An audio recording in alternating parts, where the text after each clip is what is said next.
short time ago, the U.S. military carried out massive precision strikes on the 3 key nuclear facilities in the Iranian regime: Fordow, Natanz, and Esfahan. Everybody heard those names for years as they built this horribly destructive enterprise. Our objective was the destruction of Iran's nuclear enrichment capacity and a stop to the nuclear threat posed by the world's #1 state sponsor of terror. Tonight, I can report to the world that the strikes were a spectacular military success. Iran's key nuclear enrichment facilities have been completely and totally obliterated. Iran, the bully of the Middle East, must now make peace. If they do not, future attacks will be far greater and a lot easier. For 40 years, Iran has been saying death to America, death to Israel.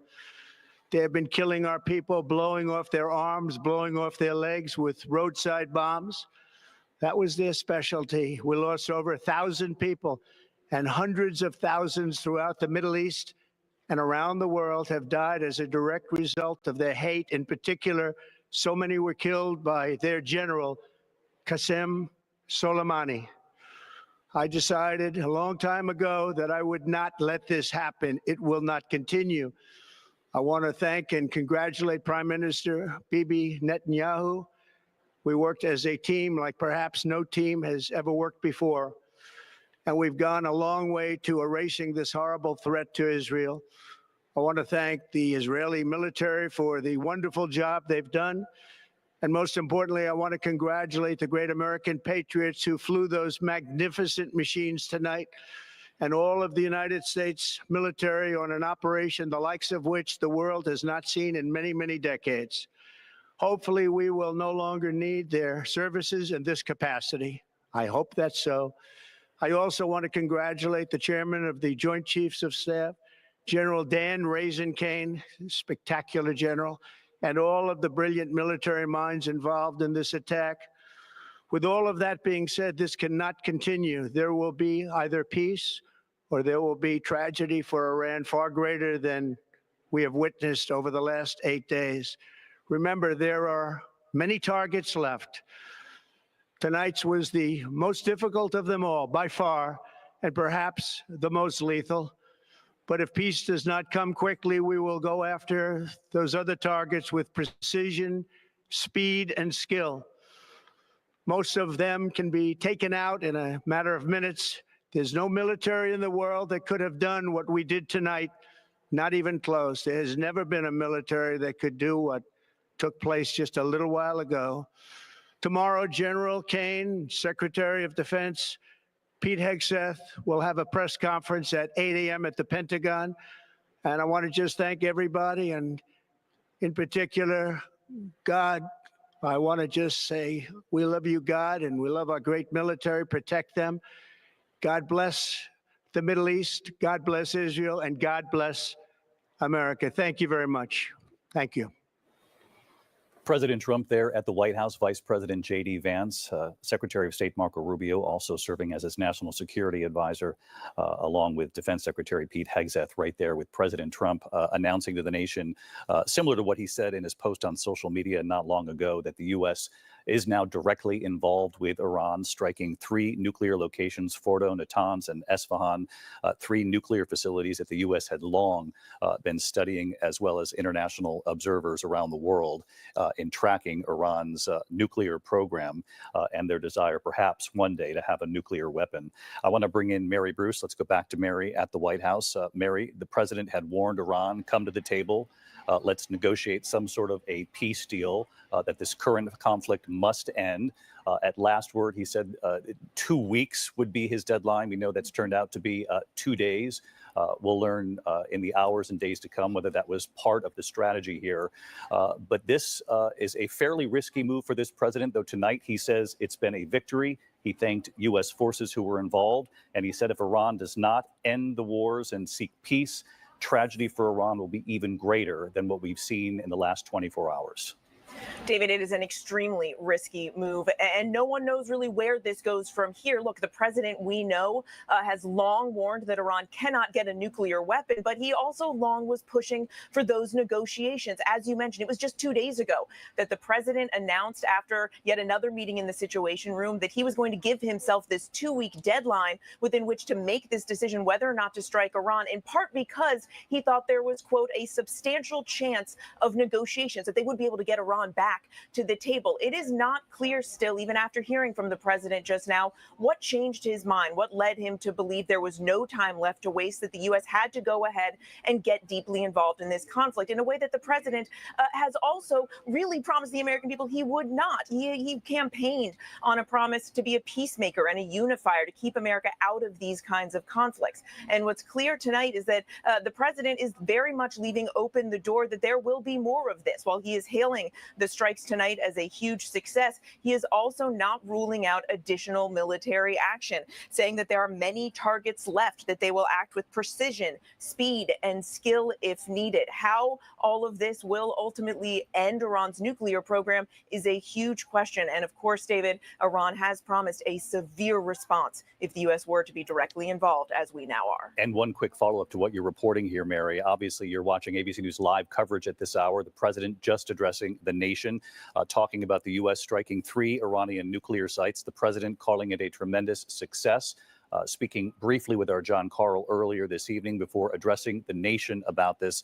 And Mary, you've covered President Trump for some time. You've covered him as a candidate, his promises not to engage in the Middle East and in any more foreign wars. At the same time, he has long promised that Iran would not get a nuclear weapon. Yeah, and David, just again, 2 days ago, the White House, while saying that they were giving themselves this 2-week timeline, again stressed that Iran was very close to getting a nuclear weapon, saying that Iran had everything it needed to achieve a nuclear weapon, and that once the supreme leader gave the go-ahead, that it could be just a few weeks before Iran had that full capability. Clearly, something changed in the president's calculus to make him go ahead and make this decision tonight. It is a remarkable turn for a president who has avoided getting dragged into these kind of conflicts, and it is one that his presidency, it will now define. That is for sure. Our chief White House correspondent, Mary Bruce, with us live here tonight. Mary, thank you. I want to bring in John Carl, our chief Washington correspondent. John, I was struck that you were able to connect with the president even before he addressed the nation tonight. Again, he was confident with what he had witnessed, what he'd been briefed on following this operation, and made it clear to the American people that all of the U.S. military involved in this operation is back out of that airspace and on their way home.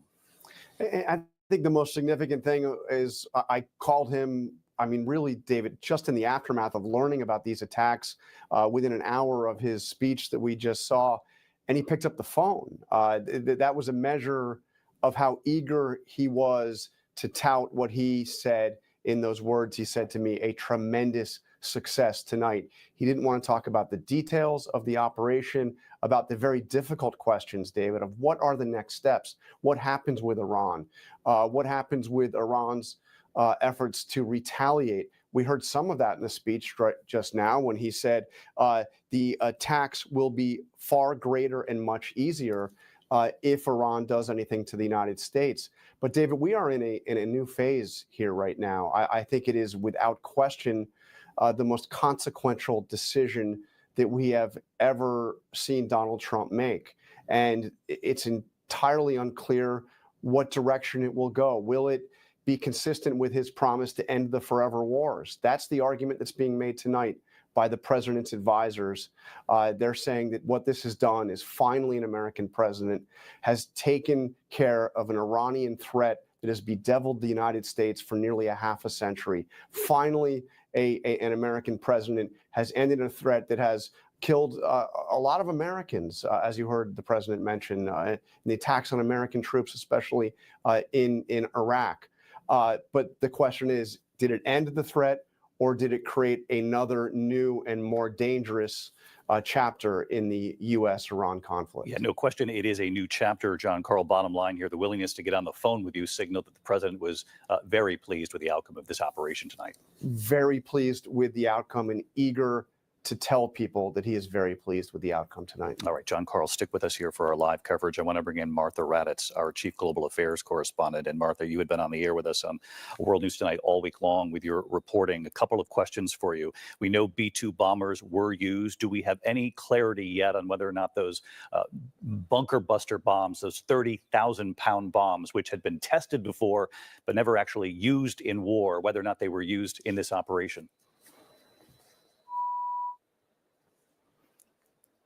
That, but I can assume that they used those bombs because that's what it would take. And if the president is correct and they destroyed that facility, Fordo, with half a dozen bombs, half a dozen of those massive ordnance penetrators, then that is likely what they used. The Moab that has been used in Afghanistan and caves and such wouldn't have done the job, according to officials that I have spoken to.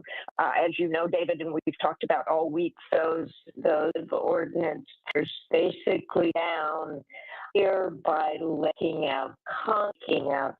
There was a concern about whether work. I'd say tonight is also about how. All right, Martha, we're going to come back to you. Obviously, we're in live coverage mode and the audio a little tricky there. I want to bring in retired Colonel Steve Ganyard, also tracking the military aspect of this.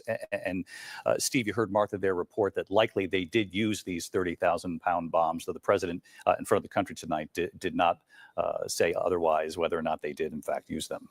Yeah, David, there's some unconfirmed reports that up to 6 of these so-called bunker buster bombs were used on the site at Fordo. Remember, that's the one that's so deeply buried, 200 to 300 feet underneath the mountain in central Iran. So we'll see what the president admits to or what the Pentagon's able to brief us on. Also, potentially, there was a use of Tomahawk cruise missiles to hit some of the sites in Natanz and Isfahan. So this is all very straightforward, all focused on the nuclear enterprise. Really important to note that the buildup within the region is unprecedented. There haven't been 3 carriers once the Ford comes in next week. There have not been 3 carriers in the region since 2003. So over 20 years, we haven't had this amount of U.S. military firepower in the region. So clearly what the president said tonight is, this is not a one-off. If these Iranians don't come to the table, we are prepared to continue this and continue to hit targets. And in fact, the president, Steve, saying if peace doesn't come quickly, we will go after other targets with speed and with skill. You bring up Fordo, and that was the nuclear location where we believe those bunker buster bombs would be used. Steve, just help explain to our audience how difficult that would be, how deep beneath the mountain there the nuclear facilities were actually located, and why Israel had for some time now been hoping that President Trump and the U.S. military would be part of this operation. Tonight they now are. Yeah, David, these bunker buster bombs were originally developed for the North Korean threat. You remember we've talked about what goes on with the Kim regime and how they've buried their nuclear facilities well. So there are only 2 places in the world where this weapon is appropriate, North Korea and Iran. Because it's so deeply buried, you need a very heavy weapon. So it's a 30,000-pound weapon. Only 5,000 pounds of that is explosive. It's a hardened case that's designed to penetrate. It has a fuse that can actually count floors as it goes through down to these buried targets. So the only country in the world, or the only country in the world, at least in the free world, that has bombers is the United States. The Israelis only have fighters, and they don't have anything that can carry a weapon of this size and weight. So it really was up to the U.S. with this very specific weapon that's only carried on the B-2 bomber to take down these hardened, deep targets within Fordo. And obviously, the reason why we think they were used tonight was because we have had it confirmed that the B-2 bombers obviously made that trip over the skies of Iran. And Steve, Martha had reported earlier in the week that these bunker busters have been tested but never used in war. So this would be a first tonight. It would. They've been extensively tested, but no weapon's ever perfect. So we'll see if all of the weapons that are dropped actually went off. David, it's really well played deception plan by the White House and by the Pentagon. They've been putting out that, we see B-2 bombers taking off from Missouri and they're heading towards Guam. Meanwhile, it seems that the B-2 bombers may have come the other way while nobody was looking and conducted these strikes. So after the Iranians were done with the last discussion with the Europeans, and they said, we're not really interested in further discussions, the president obviously made a decision that they aren't going to be serious, and until we go in and take out these sites, that the threat will remain and the Israelis need our help.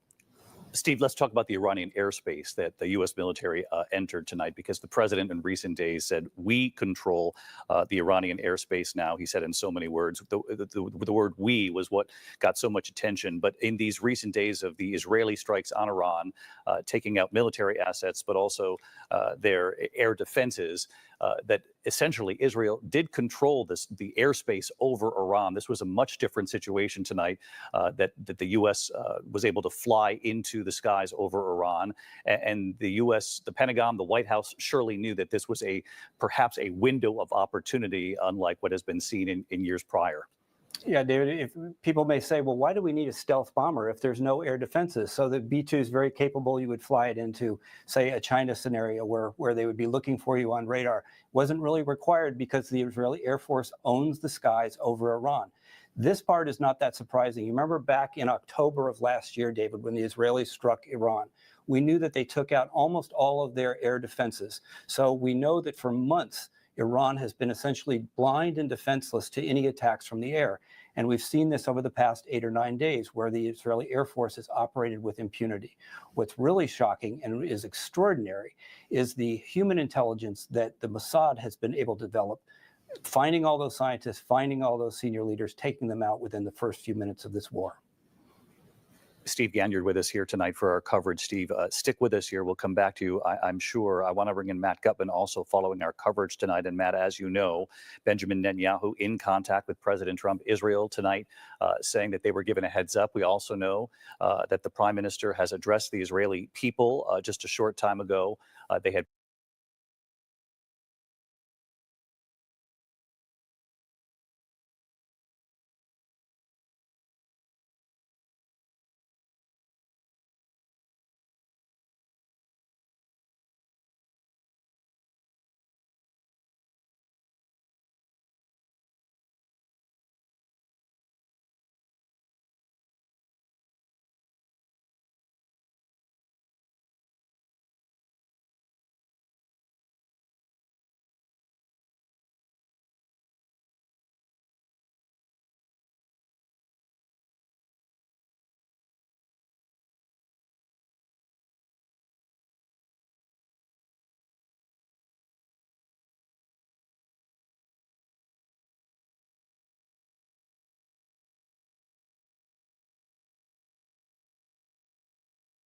or so, a little bit less.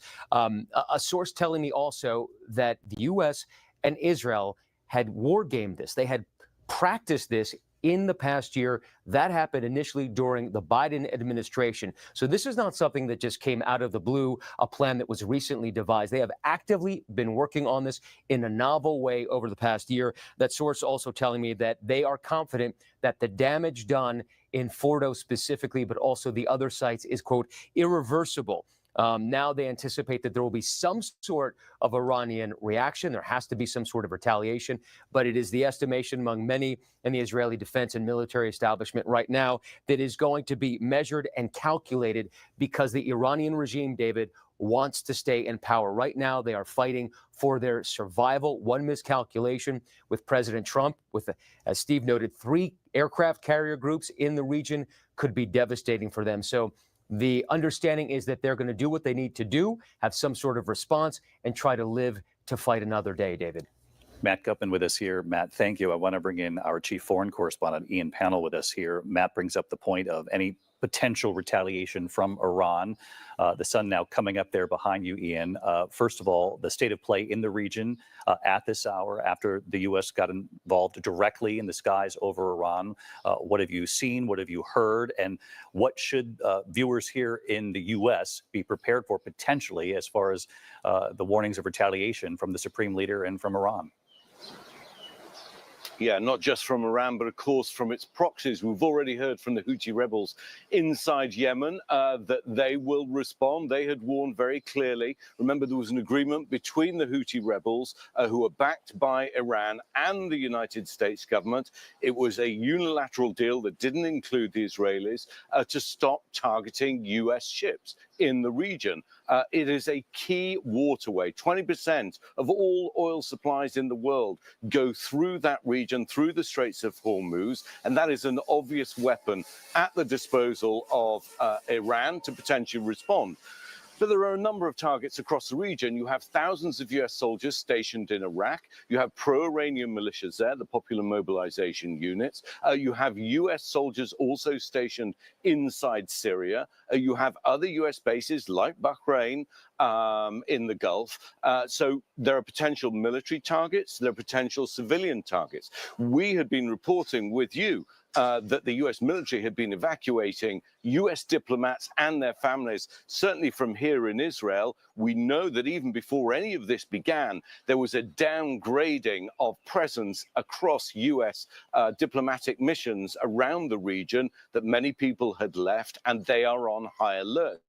The US consulate is just down the road here, and I can tell you that security down there has been stepped up for fear that if the United States joined this war, which it now has done, with a warning from the president, not that this was just an isolated act, but that if Tehran does not capitulate, does not come to the table, then there could be further military action. Then those assets, the Iran and its proxies, could potentially attack the US. Now, undoubtedly, the regime is weakened. We were speaking to a senior IDF official who told us that they feel that they have neutralized 50% of all Iran's capacity to fire missiles. But the Israeli Home Front Command, just in the last few minutes, issuing a warning to all Israelis to stay close to their shelters. Do not go to work. Do not go to school. Prepare for the worst. And they had slowly begun to allow the economy to come back, communities to come back across Israel. And again, as you mentioned moments ago,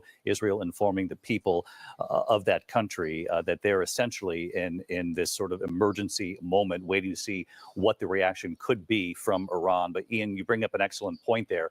In addition to the thousands of American troops, obviously throughout the region, that everyone back here at home wants to remain very safe in these tense moments, waiting to see if there'll be any reaction from Iran or its proxies. You bring up Iran's air defenses. You bring up proxies, including Hezbollah, significantly weakened. You talk about 50%. We've seen what Israel has done in recent days. We saw what Israel did in response to the October 7th attacks to Hezbollah, of course, north of the border in Israel, significantly weakened Iran's positioning. And the question is, what do they have left, and what would they risk knowing those three carriers, those U.S. carriers, are in the region? And President Trump's warning tonight that if peace doesn't come quickly, we will act, and we will act quickly.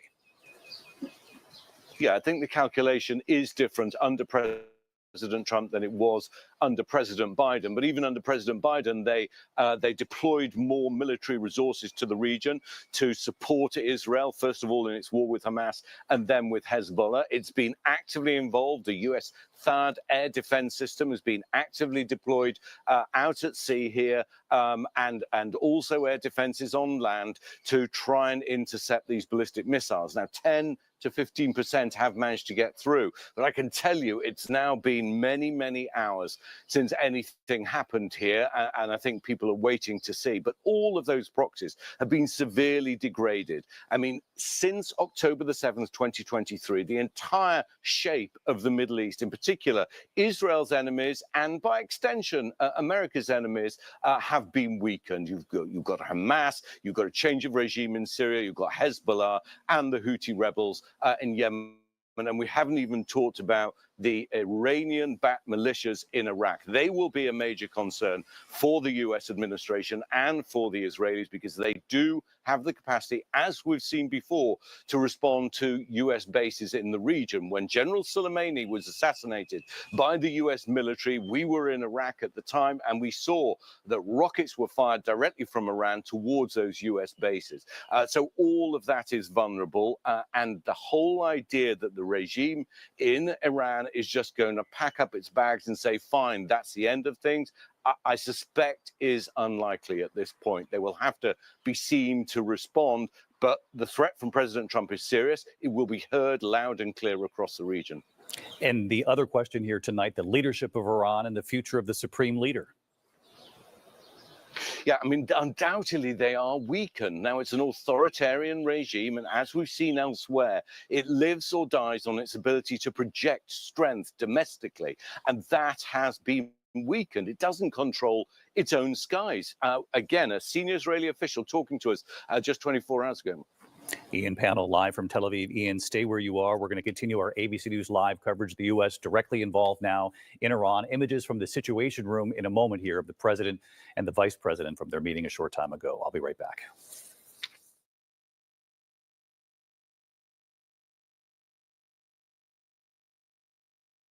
This is Google Pixel 9a with Gemini. It's free at Verizon, with plans starting at $30 a line. And this is Nicole asking, where the heck are you? And Gemini helping you respond in the style of Shakespeare. Get Google Pixel 9a on us and our new 3-year price lock guarantee with plans starting at $30 a line.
Streaming free right now wherever you stream your news. The news never stops. We are here in Israel, a nation at war. We appeared to be gunfire. The former president rushed off the stage. Hurricane Helene ravaging the coastline of Florida. It's moving really fast, screaming across the state. And that's why ABC News Live never stops. Taking you to the center of the story. As news breaks live. We hear the small arms fire around us. We're right on the border between Ukraine and Russia. ABC News Live is there for you at the start of your day, all morning live. ABC News Live, right there, as events unfold across the day. ABC News Live, breaking down the day's top stories. The Menendez brothers, resentenced to 50 years to life. ABC News Live Prime going there, wherever the story is. Are you going to build it back up? And ABC News Live, lighting up the weekends. With breaking news and all the latest pop headlines. Happy Oscar Sunday. Because the news never stops.